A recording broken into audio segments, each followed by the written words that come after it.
Hi, I'm Neil with Oregon Roof Guys. Today my goal is to help you feel comfortable getting your roof done in what we call the rainy season.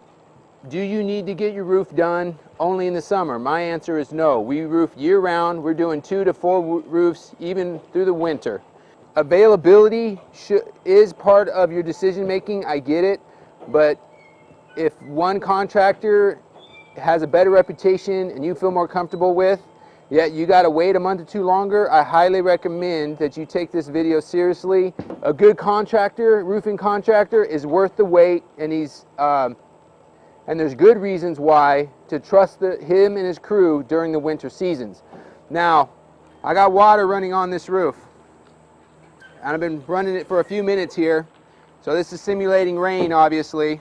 But before I open up this felt and show you how dry this roof deck is, I want to explain a few things, reasons why roofing in the winter is actually superior to roofing in the summer. Number one reason why is the stability of pricing.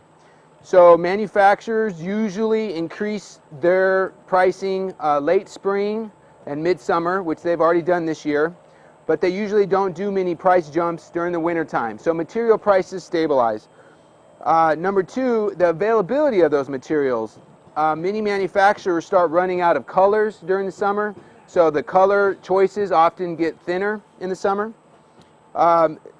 Number three is pricing by the contractor. So the contractor, he's in high demand in the summer, and if he can't convince his clientele to let him do his roofs during their roofs in this winter season, he has to make as much money as possible in a 5-month period. And that's not ideal for you as a consumer or for him as the contractor. The fourth thing is the fact that you get a higher quality crew in the winter. And let me explain. In the summertime, roofers, because they know that everybody wants their roof done in the summer, they load up on labor. Now, all that labor isn't skilled. A lot of those guys are new to the roofing industry. Now, as you can imagine, as demand gets less, there's less roofs being done, and the first guys to get off of the crew are the newbies.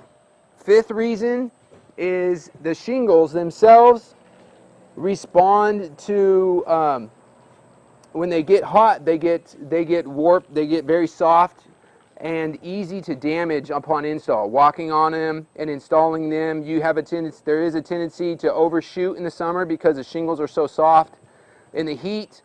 And when you walk on them, there's a higher propensity for scarring the shingles. So these are things to watch out for in the summer. You don't have to worry about these things in the winter. The winter has kind of its own problems, but as far as scarring shingles, it's much better to install in the winter. There's less likelihood of that happening. Now, for these reasons, it's a great time to shingle in the winter. Again, November through April, May is just fine. You just don't want to tear off in the rain. You don't want to expose your wood to a lot of moisture. It can handle some, but not a lot. So now that we've been spraying this down, a lot of water's run down this roof, I'm going to open it up so you can see how dry the felt is. Look at that, dry as a bone. Bone dry. 2 different types of wood, bone dry. So one last thing you must realize, that your roof is not only important to you, extremely important to you, obviously, it's also very important to us. So we write a $20,000 to $30,000 check every year to insure the homes that we re-roof. $2 million of insurance is covering your house.